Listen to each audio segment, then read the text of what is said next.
Welcome back, everyone. We've explored strange lights over American skies, a pilot's perplexing encounter in Mexico, an eerie clearing in the English woods, and a mysterious monolith in the Utah desert. Now, our journey into the realm of the unexplained takes us to a land steeped in history and culture, a country that bridges Europe and Asia, Turkey. For millennia, Turkey has been a crossroads, a meeting point for diverse civilizations. But as our next story reveals, it might also hold the distinction of being a meeting point between humanity and extraterrestrial life. Our focus shifts to the night of May 13, 2009. In the suburbs of Istanbul, Turkey, a night owl named Yalçın Yalman was indulging in a favorite pastime, stargazing. Around 3 a.m., as the city lights began to dim and the stars shone brightly, something utterly strange appeared in the sky over the Sea of Marmara. Instinctively, Yalçın grabbed his Canon Mini DV camera, a trusty videotape in hand, and began to record. What Yalçın captured on tape appears to be some sort of saucer-shaped craft, the classic image of a flying saucer hovering silently in the night sky. According to Yalçın's account, this object remained stationary for a remarkable half an hour, situated about a mile away from his vantage point and approximately 500 feet above the surface of the sea. Imagine witnessing such a sight, a silent, disc-shaped object hanging in the air for such an extended period. It's enough to make anyone question what they're seeing. But the truly compelling part of Yalçın's footage comes when he zooms in. "Do you see that?" our narrator asks, drawing our attention to the enlarged image. And indeed, upon closer inspection, and after our team digitally enhanced and cleaned up the footage to provide a clearer view, something remarkable seems to be visible. Yalçın claims that what we are seeing in the zoomed-in view is a cockpit window. And incredibly, he asserts that inside this alleged craft, two figures resembling aliens can be seen piloting the object. Right there, in the enhanced frames, two distinct shapes appear within what could be interpreted as a window. Yalçın is convinced of what he saw. Right here and right here. Our narrator points out the areas of interest in the footage. For Yalçın, this wasn't just a fleeting glimpse of an unusual light. He believes he made contact, visual confirmation of extraterrestrial beings at the helm of this craft. In fact, Yalçın claims that these kinds of sightings have been happening to him for years, suggesting a pattern of encounters. Interestingly, the idea of strange occurrences in the skies over Turkey is not a recent phenomenon. As our narrator points out, for millennia, strange things have been reported in the skies over Turkey. He even recounts a historical event dating back to 74 BC. During a battle between Greek and Roman armies, thousands of soldiers reportedly witnessed a flaming object of molten silver, shaped like a wine jar, flying above them. This ancient account suggests a long history of unexplained aerial phenomena in the region, hinting that Yalçın's sighting might be part of a much larger, centuries-old story. According to George Haas, the director of the Cydonia Institute, Yalçın's video is just one of many recent sightings in Turkey. He highlights a more contemporary case from 2016.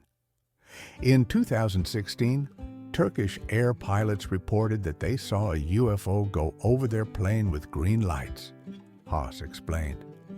These experienced professionals, trained to identify aircraft and understand aerial phenomena, reported seeing this UFO at an altitude of around 17,000 feet. However, adding another layer of mystery, the airport authorities reported that they had no evidence on their radar of any of the sightings that the pilot saw. This familiar pattern, visual confirmation by trained observers coupled with a lack of radar detection, is a recurring theme in many compelling UFO cases.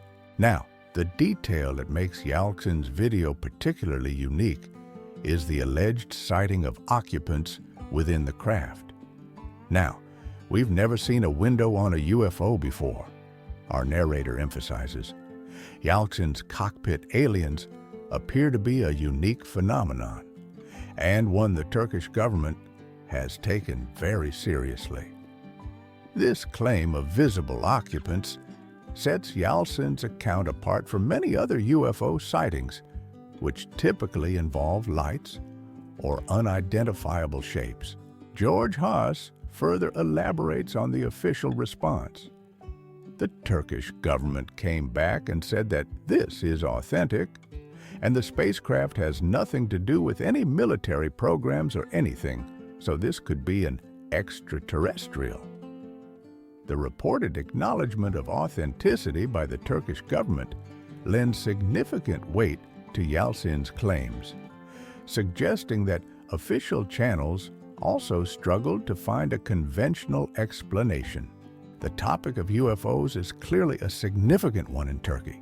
In fact, Istanbul is home to a museum that opened in 2001 dedicated to the subject, containing various photos, videos, reports, models, and even a library about UFOs and extraterrestrial life. This cultural recognition underscores the public interest in the history of such sightings in the country, but the crucial question remains: are we ready to add Yalçın's video to the collection as genuine evidence of extraterrestrial visitation? To answer this, our team of experts delved deep into the footage, applying their analytical skills to try and discern the truth behind what Yalçın captured. We started with forensic video investigator Michael Primo. His initial approach is always to examine the metadata associated with the video file. We always look to the metadata first, Michael explained. He then focused on the visual aspects of the footage. And this block-like pixelation, this is an indication that excessive amounts of compression were applied to these pixel areas. But I don't detect any evidence of this program interacting with something that would introduce CGI. In simpler terms, while the video showed signs of digital compression, Michael found no evidence that the image had been artificially created or manipulated using computer-generated imagery. There is no indication that they were trying to deceive or mislead, he concluded, suggesting that Yalçın's recording appeared to be a genuine capture of something he witnessed. 1. www.tiktok.com www.tiktok.com. So, if the video doesn't appear to be doctored, does that mean Yalçın truly captured images of an alien spacecraft and its pilots? We posed that question to our astronomer and video effects designer, Mark D'Antonio. He considered the technological limitations of cameras at the time the footage was taken. Back in 2009, we didn't have the cameras we have today zooming in on it all the way, Mark pointed out. He then offered a skeptical perspective on the clarity of the alleged occupants. And in my view, I don't think that you're going to be able to see anybody in a craft like that.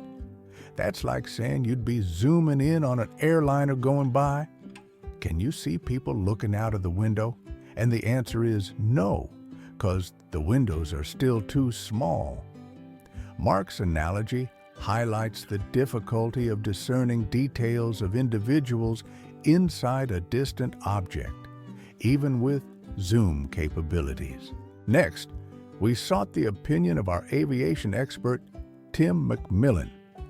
He considered the possibility of this being an experimental aircraft, especially given Turkey's strategic location and military capabilities. Turkey is a NATO member and has the second largest army in the organization. So, is it possible this could be an experimental aircraft? Tim acknowledged the possibility. He also noted the military activity in the region. This is a particular area where you do have military drills in effect. NATO holds different annual drills that are simulating wartime environments. However, he quickly pointed out the inconsistencies with known aircraft. However, all the telltale signs of aircraft as we know them are really kind of thrown out of the window. We definitely don't have any aircraft that are lenticular or saucer-shaped. The distinctive shape of the object in Yeltsin's video doesn't match any conventional or known experimental aircraft designs. Furthermore, Tim considered the auditory aspect. Beyond that, if it's going to be an aircraft, you're going to hear something, whether it's the jet engines of a plane or that rotor thunder of a helicopter. And in this case, the individual said he didn't hear anything while filming it. The lack of any reported sound further distinguishes the object from conventional aircraft.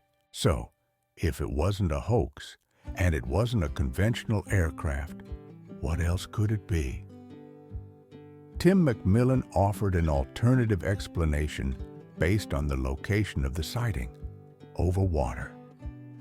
Whenever you're filming something over water, especially at a great distance, there can be some weird illusions that can make things look extremely unusual, including ships that appear to float on the horizon and the air, which is just an optical illusion. This phenomenon, known as a fata morgana, can distort distant objects, making them appear to hover or take on unusual shapes. Tim elaborated on how this could apply to Yeltsin's sighting. And so, could we be looking at fishing vessels that are on the horizon, forming the top half of our dome-shaped craft? And the reflection of the lights in those vessels coming in onto the water surface at the horizon suddenly makes that nice saucer shape. And in fact, can it deceptively make it appear like it's in the sky? This explanation suggests that the saucer shape and even the apparent stability could be a result of refracted light from distant boats on the water. However, our narrator pointed out a potential flaw in this theory. Here's the problem, though. Those optical illusions, often known as fata morgana, are typically seen lower over the horizon than where Yeltsin was pointing his camera. The reported altitude of the object, 500 feet above the sea, might be too high for a typical fata morgana effect originating from surface vessels. Mark D'Antonio summarized the ongoing debate surrounding Yeltsin's footage. It's a case that's been around for a long time. That doesn't mean it's true, it just means it's not solved yet. The enduring nature of this case highlights the challenges in definitively explaining such unusual sightings. So, what's our verdict on Yeltsin Yalman's remarkable video? Our verdict? We're going to classify it as a genuine UFO. While our experts raised valid points, particularly regarding the visibility of occupants and the possibility of optical illusions, the lack of a definitive conventional explanation, coupled with the Turkish government's reported acknowledgement of its authenticity, keeps this case firmly in the realm of the unexplained. Our experts made good points, and we'll agree that those images in the windows probably aren't alien space pilots.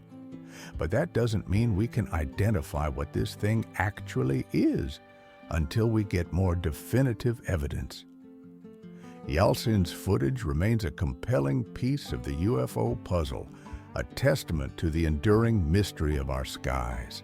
And as we continue our exploration, our next stop takes us to a different kind of visual evidence, a photograph taken decades ago that continues to spark debate and intrigue to this very day. Stay with us. Welcome back, everyone.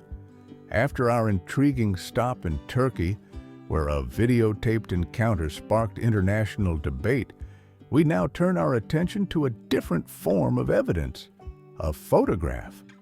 This particular image, captured over the skies of Costa Rica way back in September of 1971, has remained a subject of intense scrutiny and fascination for decades. It's a picture that, for many, encapsulates the quintessential image of a flying saucer and continues to fuel the discussion about what might be sharing our skies. The story begins with Sergio Loaiza, who was flying over Costa Rica's stunning Lake Cote. His mission that day was quite ordinary: to photograph the terrain for the creation of a map. It was a routine aerial survey flight, documenting the lay of the land from a unique vantage point. But once Sergio landed and began the process of developing the pictures he had taken, one particular snapshot revealed something far from ordinary, something that appeared to be extraterrestrial. Take a good close look at this image. At the very edge of the frame, positioned above the serene waters of Lake Cote, is a shiny, disc-like object.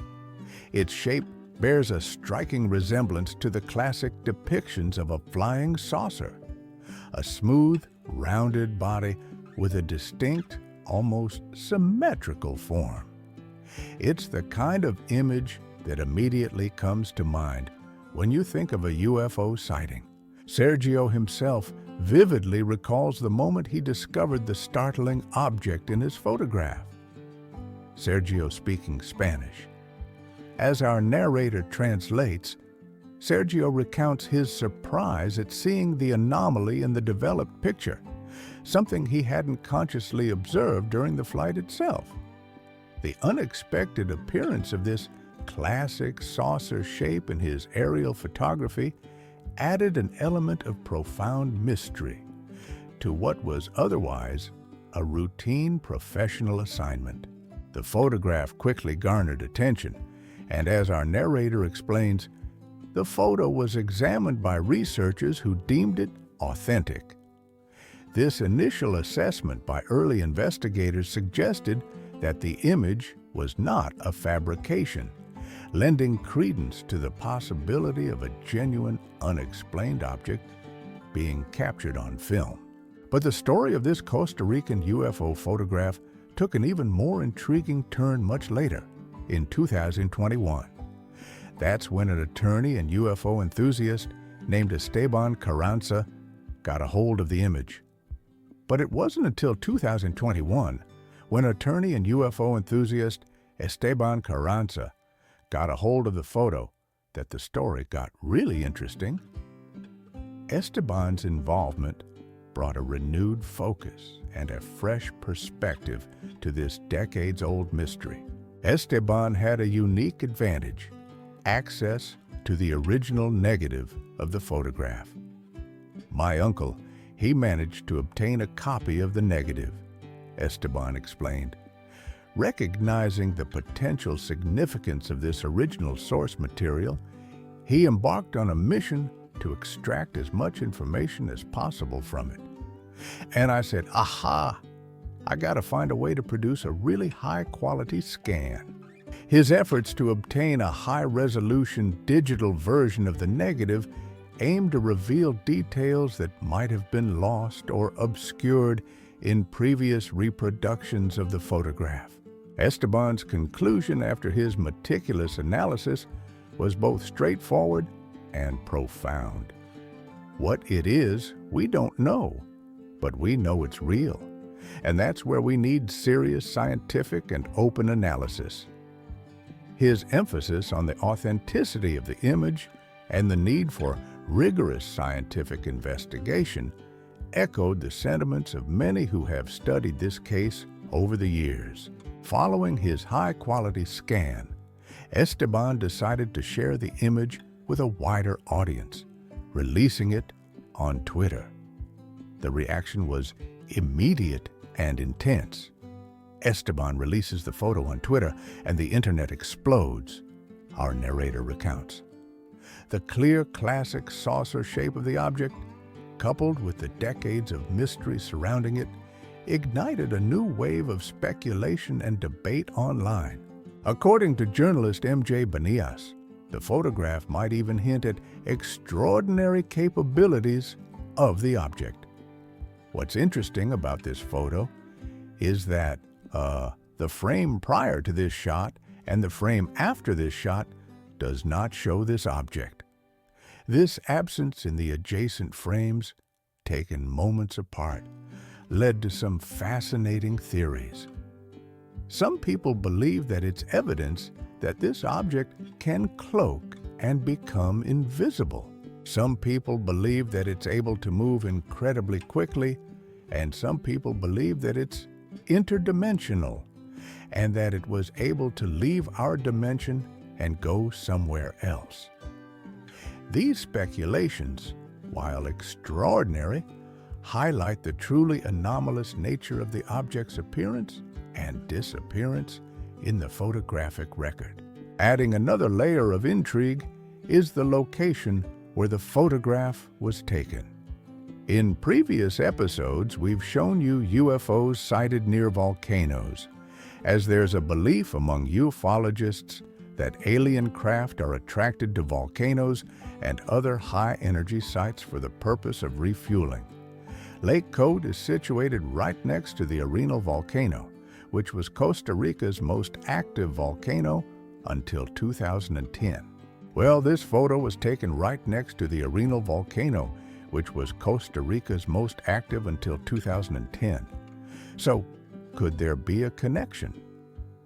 The proximity to a significant source of geothermal energy raises the possibility that there might be a reason, unknown to us, why such objects might be drawn to these locations. Before delving too deeply into the why, our experts focused on the what. Specifically, what exactly is this disc-shaped object captured in Sergio Loaiz's photograph? We turned once again to our astronomer and video effects designer, Mark D'Antonio, to lend his expertise to this enduring visual enigma. Despite all the recent hype, is this simply a 50-year-old hoax? Our narrator asked. Mark, who has been familiar with this photograph for a long time, addressed this possibility directly. I've seen the photo ever since I was a young kid, and so I know if it was a hoax, it would have to have been done with older technology.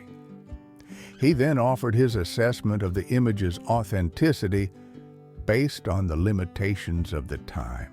I don't see how it could have been done back then because all the attempts back then to do that had some giveaways that we could detect now. Mark's experience with analyzing photographic evidence over the years led him to believe that creating such a convincing fake with the technology available in 1971 would have been exceedingly difficult, likely leaving behind telltale signs of manipulation. If it wasn't a hoax, then did Sergio inadvertently capture a genuine UFO, perhaps even one phasing in and out of our dimension, as some have speculated? Mark approached this from a scientific perspective, examining the interplay of light and shadow in the photograph. I looked at the way the light is hitting this thing, and I compared it to the light hitting the trees down here. Look at the shadow angles. They're all the same. So this is the shadow angle for the sun. This observation suggested that both the object and the landscape were illuminated by the same light source, presumably the sun. However, when he focused specifically on the object itself, a discrepancy emerged. Now, if you go back to the UFO, this doesn't make any sense. We wouldn't expect to see any light on this side at that angle. So the lighting is entirely wrong for this being some type of physical object that is reminiscent of, say, a UFO. Entirely wrong. Mark's analysis of the lighting cast doubt on the interpretation of the object as a solid, three-dimensional craft reflecting sunlight in a consistent manner with the surrounding environment. So, if the shadows don't match, our narrator summarized, D'Antonio believes that rules out something like a piece of equipment that maybe fell from the plane. A falling object would likely exhibit similar lighting and shadow patterns to the ground below. But if the photo wasn't faked and the object's lighting seemed inconsistent with a solid UFO, what could explain the image? Mark offered an intriguing alternative theory related to the photographic process itself. Aerial photographs were taken, the cameras would be mounted looking down, and there might have been a glass cover over the camera to protect it. He then drew a comparison to a common occurrence. If your car gets hit by a piece of gravel from the road, you see that round fracture. Just like a chip in a car windshield, D'Antonio believes something may have struck the glass of the camera housing underneath the plane.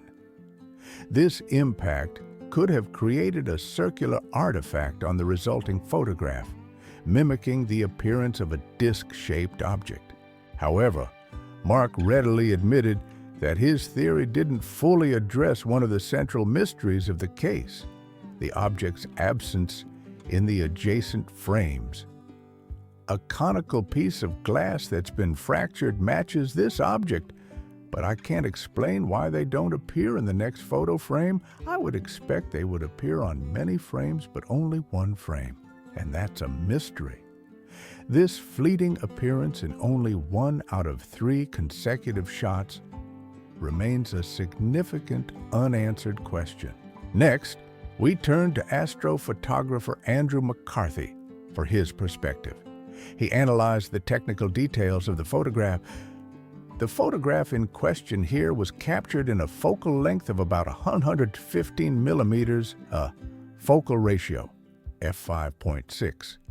Since we know that the object was in focus, and the ground was also in focus, the minimal distance to that object from the plane had to be over 640 feet.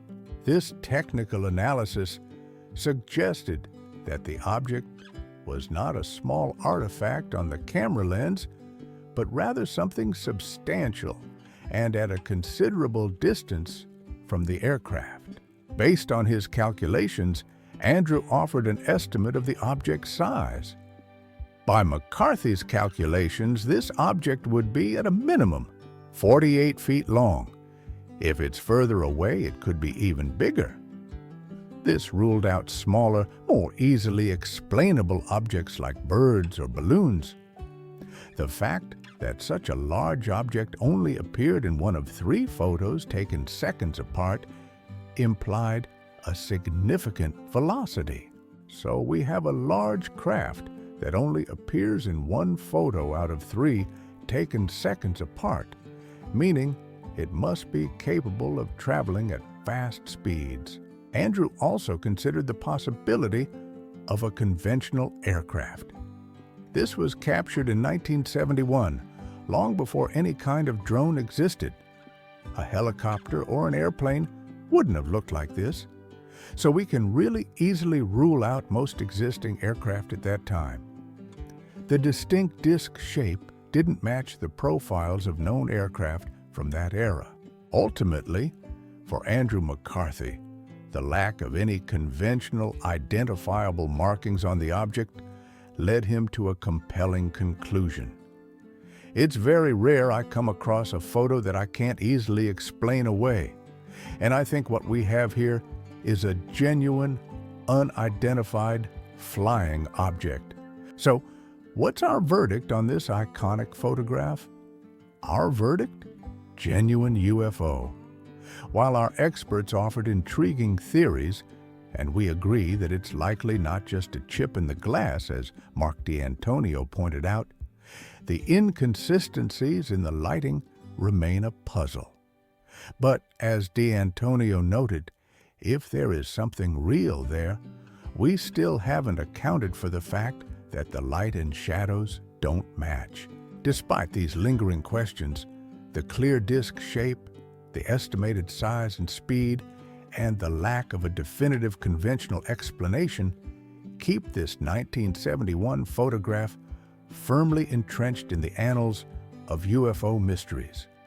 And as we continue our exploration of unexplained aerial phenomena, our next case takes us to the Lone Star State, where a group of friends witnessed something truly perplexing in the night sky. Stay with us. All right, folks, after our deep dive into that classic Costa Rican UFO photograph, a picture that continues to spark debate after all these years, we're now heading to the heart of Texas. The year is 2018, September to be exact, and the night air in Tomball, just north of Houston, was warm and still. For Nick Daly and a group of his friends, it was the end of a pleasant evening out for dinner as they returned to their apartment complex. Little did they know, the night was about to take a decidedly unusual turn, as they were about to witness something that would leave them astounded: mysterious lights dancing in the Texas sky. As they arrived back, their attention was drawn upwards. What they saw was so unexpected that it elicited audible reactions of surprise and disbelief. You can even hear the raw emotion in the recordings they captured. A woman's voice exclaims, "Oh my God," followed by an expletive, while a man is heard saying, "What the bleep?" Their spontaneous reactions underscore the truly unusual nature of what they were witnessing, and what exactly was causing such a stir. Take a closer look at the footage Nick and his friends managed to record. 3 distinct objects, teardrop-shaped and glowing with an ethereal light, appeared to hover in the sky above them. What made this sighting particularly compelling was their movement. These weren't just stationary lights. They seemed to be engaged in a deliberate, coordinated motion. As Nick's friend also began recording the scene from a slightly different angle, the consistency of the object's appearance and movement across both videos became apparent. One thing was for sure, as Nick himself stated, he had never seen anything like it before. Describing the aerial ballet they were witnessing, Nick recounted, "It was circling in a round formation, and then it comes back to a triangle formation. It was incredible." The ability of these objects to maintain structured formations and transition between them suggested a level of control and intent that ruled out many simple explanations like balloons or random atmospheric phenomena. The deliberate geometry of their movements was a key element that puzzled the witnesses. But the strangeness didn't end with their coordinated flight patterns. As the group of friends stood transfixed, watching these mysterious lights in the Texas night sky, the UFOs exhibited another bizarre behavior. They would suddenly disappear and then just as quickly reappear. "Look at them, look at them, look at them," Nick can be heard saying, his voice filled with a mixture of awe and disbelief as the lights blinked out of existence and then reappeared in the same vicinity. This phasing behavior, as it would later be described, added another layer of complexity to the enigma. For Nick, a former member of the United States Air Force, what he was seeing defied any conventional explanation based on his military experience. "I am ex-military. I was in the United States Air Force. I've never seen flares act like that. I've never seen planes like that. It looks like UFOs to me." His background and training in aerial observation lent significant weight to his assessment that these were not typical aircraft or military flares. To gain further insight into this Texan aerial mystery, we turn to author and journalist Alexis Brooks, who has extensively researched UFO phenomena. She pointed out that Texas has a history of such unexplained sightings. According to author and journalist Alexis Brooks, this is far from the first time mysterious lights have been spotted in the Lone Star State. She even referenced a more recent event. These very strange UFO-type lights have been seen as recently as April of 2022 in a town called Kyle, Texas. These lights emanated a sort of orange glow, and local officials came up with no explanation. The recurrence of similar unexplained lights in the same region adds to the intrigue, suggesting a possible pattern or hotspot for such activity. Alexis also highlighted a particularly unusual aspect of the Tomball sighting. In the case of the Tomball UFO sequence, we have something that has been referred to as phasing, that some of these crafts change their atomic structure so that they appear to be dematerializing and rematerializing. This concept, while firmly in the realm of theoretical physics, attempts to describe the seemingly impossible act of an object disappearing and reappearing without any apparent physical movement. It's a mind-bending idea that underscores the truly anomalous nature of what Nick and his friends witnessed. The question naturally arises, is Texas a particular hotbed for UFO activity? Alexis touched upon the state's long history with such reports. So, is Texas rife with UFOs? One of the first reported UFO incidents in Texas was on April 17, 1897, when a UFO crashed on a farm near Aurora, Texas, with claims of an alien pilot found dead inside. This legendary incident, while shrouded in the mists of time and subject to much debate, highlights a long-standing fascination with the possibility of extraterrestrial encounters in the state. So, have those aliens returned? Or is there another way to explain what Nick and his friends saw? This is the central question we sought to answer with the help of our experts. First, we asked video forensic expert Michael Primo to examine the footage captured by Nick and his friend. Does what we see appear to be authentic? Our narrator inquired. Michael's analysis focused on the integrity of the video files themselves.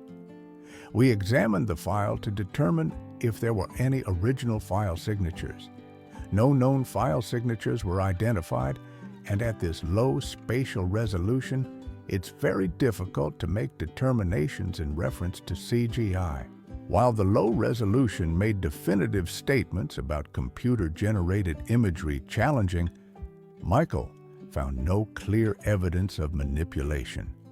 However, he noted a crucial detail when comparing the two simultaneous recordings. However, when the videos are placed side by side and synchronized, whatever occurred in the sky appears to be consistent across both videos.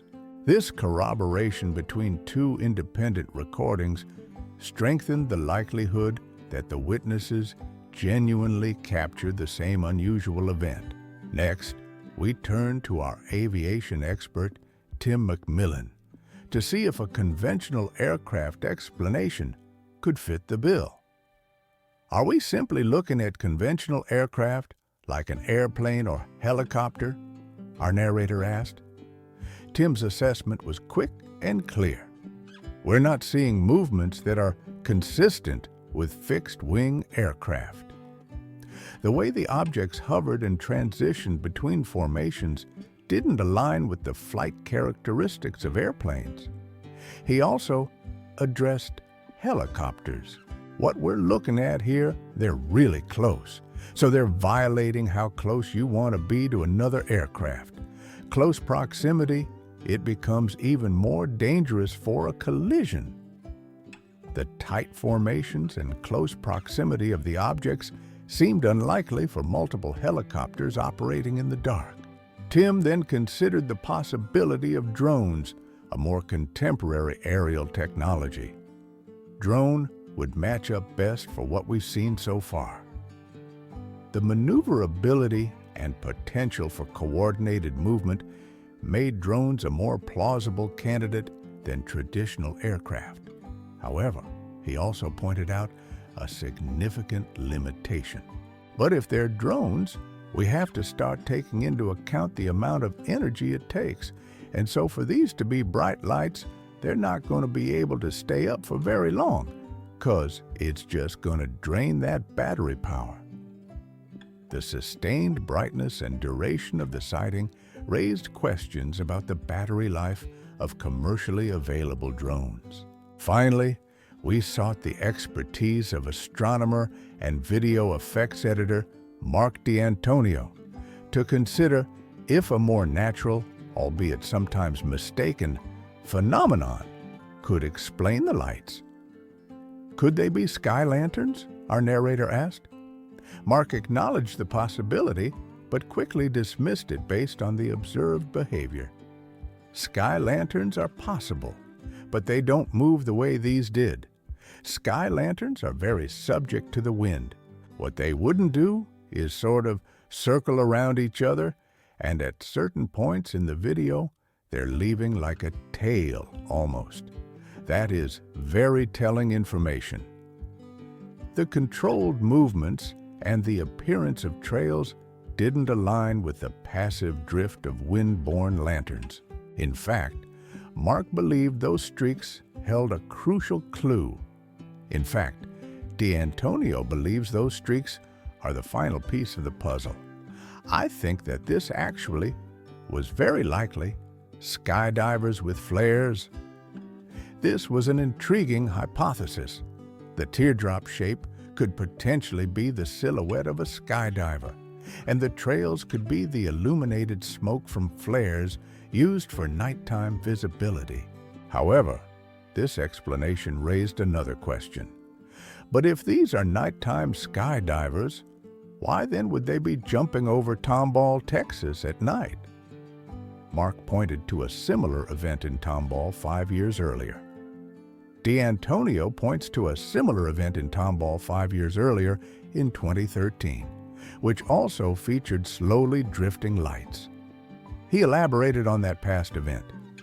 There was a high school game, and they did in fact have skydivers with flares skydive into the game. We actually see the three in the sky, and they separated from each other, and they actually left trails behind them. And that could be illuminated smoke from the flare brightness. The similarities between the 2013 event and the 2018 sighting were certainly compelling. While Mark's skydiver with flares theory presented a plausible earthly explanation, our investigation hit a snag. While D'Antonio makes a strong case for parachuters with flares, our research hasn't been able to confirm there was a parachute demonstration that night in Tomball. Without definitive confirmation of such an event, other possibilities couldn't be entirely ruled out. And so, in the case of the mysterious lights over Tomball, Texas, our verdict leaned towards the side of the unknown. And without definitive visual proof, we think many alternate possibilities are still on the table. Our verdict for now, we're going to go with unexplained phenomenon. The coordinated movements, the phasing behavior, and the lack of confirmation for a skydiver demonstration left us with more questions than answers. But as always, the sky remains a canvas for the unexplained, and as our narrator concluded, But if you're in Texas, be sure to keep looking up and send us what you see. The mysteries continue, and our next stop takes us to the quiet town of Meriden, Connecticut, where a man with infrared binoculars had a truly unique encounter. Stay with us! All right, everyone, our journey through the fascinating world of UFO encounters has taken us from the sun-drenched skies of California to the historical mysteries of Turkey, and from the vast landscapes of the American Southwest to the quiet forests of England and the starlit nights of Texas. Now, for our final stop, we find ourselves in the peaceful town of Meriden, Connecticut, on a clear and cool evening in October of 2021. It's here that a man named Bruce Waterbury, equipped with a pair of infrared binoculars and a keen interest in extraterrestrial activity, experienced something truly out of the ordinary, something that challenges our understanding of what might be sharing our skies. Bruce was out on his back deck, a quiet observer of the night sky, actively looking for signs that we might not be alone in the universe. And then suddenly, he saw it. A large, bright light moved across his field of vision, traversing a backdrop of distant stars. Intrigued, he focused his infrared binoculars on the object, hoping to discern more details than the naked eye could provide. What he saw through his specialized optics was remarkable. The light appeared to emanate from a solid object, one that was close to a near-perfect circle in shape. Unlike conventional aircraft, there were no blinking lights, no strobes or navigation signals that we're all accustomed to seeing. Furthermore, Bruce noted that the object didn't appear to expel any exhaust or have any visible means of propulsion. It moved silently and smoothly across the sky, defying easy categorization. Bruce described the light as shimmering, just shimmering, super bright. The intensity and quality of the light were unlike anything he had ever witnessed before. Understandably, this unusual sighting had a profound effect on him. "And I was just quiet," Bruce recounted. "The adrenaline was rushing through my arms and everything, so it was a little shaky." The physical reaction underscores the intensity and unexpectedness of the event. But the encounter took an even more peculiar turn. Bruce, perhaps inspired by stories of attempts to communicate with the unknown, decided to try something unconventional. He circled a laser pointer around the orb, and then something even stranger happened. The large, bright light appeared to shrink in size, almost as if reacting to Bruce's action. And then, just as suddenly as it appeared, it vanished from the sky. Bruce, as we learned, wasn't just a casual observer. He holds a strong belief in the existence of alien life and actively seeks to make contact. "I believe there's alien life," Bruce stated. "I'm not an expert, but I try to follow the steps to make contact with extraterrestrials." Our narrator then introduced us to a fascinating and somewhat controversial trend within UFO circles known as CE5. Writer Amy Title explains the process as part of a new trend in UFO circles called CE5. Amy elaborated on this practice. CE5 is a UFO summoning group. The people who are involved with CE5 use a special app, certain frequencies, and meditation to try to summon UFOs so they can see them. The idea of actively attempting to call forth these enigmatic objects might sound far-fetched to some, but it represents a growing movement of individuals seeking direct interaction. However, the concept of contacting extraterrestrial intelligence isn't entirely relegated to fringe groups. Sound strange? Our narrator asked. Well, the idea of contacting aliens isn't as radical as you might think. He then introduced us to a more scientifically grounded endeavor. In fact, a group called METI, which stands for Messaging Extraterrestrial Intelligence, was formed in 2015 to establish a scientific protocol for contacting aliens, albeit in a higher-tech way than CE5 summoners. METI takes a more proactive approach to potential contact. METI is a group that transmits interstellar messages via radio telescope, basically putting messages out into space in the hopes that someone will receive and hear them. Our narrator highlighted one specific endeavor. In 2017, METI sent a message of scientific and mathematical equations to Luyten star, which sits 12 light-years from the Earth. The choice of Luyten star was deliberate.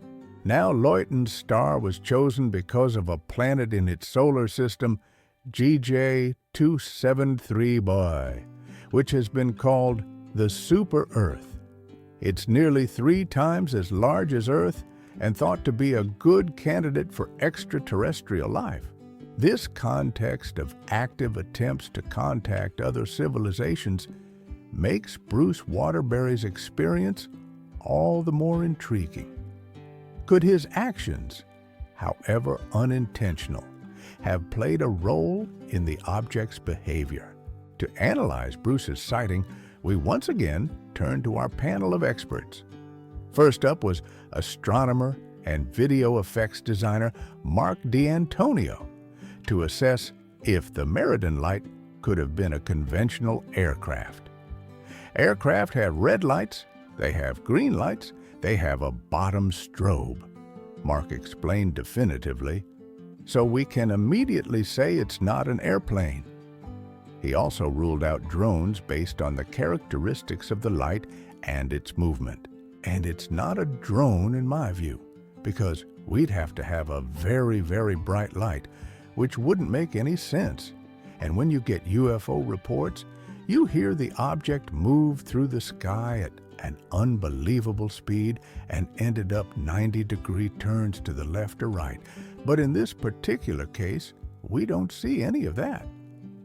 The smooth, deliberate movement and the intense, non-blinking light didn't fit the profile of typical drones. Mark then considered a more natural explanation: animals caught on night vision. I have seen some night vision imagery of things that fly across the sky, but usually they're objects like bats, and creatures like bats have a very erratic flight pattern. Bruce's description of a smooth, linear movement didn't align with the flight of bats or other nocturnal animals. Instead, Mark pointed to a common sight in our night skies. If you look in the night sky, any night of the year, you can see upwards of anywhere from 5 to 10 satellites an hour. Could Bruce have simply observed a satellite? But if it's a satellite, why does it look like a glowing ball of light? Our narrator asked. Mark offered a plausible explanation based on sunlight reflection. A satellite could have been high enough up in the atmosphere where the sunlight was hitting and illuminating it, and it was reflecting the sunlight, and it was dimming because it was going over the Earth's terminator into the Earth's shadow. And so, it saw less and less sun until it saw none. This could explain the bright, non-blinking light and its eventual disappearance as it moved into Earth's shadow. However, Rich Hoffman of the Scientific Coalition for UAP Studies offered a differing opinion based on the apparent size of the object. It looks relatively large compared to the stars, which would tell you that it's relatively close to the observer. This proximity, if accurate, would make a distant satellite less likely. Rich proposed an alternative natural phenomenon. And so, in that context, you would be saying that, well, possibly, that's the Earth-like phenomena, which are basically balls of gas. They're a bolt, moving across the sky, and they emit a light of different colors. They tend to be near ground and getting up to maybe about 2,000 feet altitude and moving in a straight line. These Earth lights are a poorly understood phenomenon, sometimes associated with seismic activity. It's the closest match that I can come up with, Rich admitted. But can I conclusively say that that's what it is? No. So it would fall into the category of being an unidentified aerial phenomena until it's proven otherwise. Because even when you want to call it something else, you need to really have that convincing evidence that supports the fact that that's what it really would be. So, what's our final verdict on Bruce Waterbury's Connecticut encounter? Our verdict? We're going with genuine UFO. While the satellite and Earth lights theories offer potential natural explanations, the apparent size, the smooth movement, and the reported reaction to the laser pointer leave room for doubt and keep this sighting in the realm of the unexplained. Although both our experts have good arguments, as Hoffman says, until we can get more definitive proof, we feel we can't say exactly what this is. And on that note, we reach the end of our current exploration into the fascinating and often perplexing world of unidentified flying objects. From the repeated lights over California to the pilot's awe in Mexico, the strange clearing in England, the enigmatic monolith in Utah, the controversial footage from Turkey, the enduring mystery of the Costa Rican photograph, the puzzling lights over Texas, and Bruce's intriguing encounter in Connecticut, we've seen a diverse range of cases that continue to defy easy explanation. As we conclude tonight, we want to leave you with one important message, as our narrator wisely cautioned. But one thing we do want to make clear: using a laser pointer in the night sky is not only dangerous to pilots and aircraft, but illegal. So if you want to do any pointing at UFOs, use your finger instead. Safety and legality are paramount, even when observing the unexplained. The truth about these aerial mysteries remains elusive, and the stories we've shared tonight are just a small fraction of the countless reports that continue to emerge from around the globe. Whether they are misidentified natural phenomena, advanced but secret terrestrial technology, or something truly other, the questions they raise continue to captivate and inspire us. The sky above us holds untold secrets, and the search for answers goes on. Thank you for joining us on this journey into the unknown. Keep looking up, keep questioning, and who knows what we might discover together next time. Good night, everyone.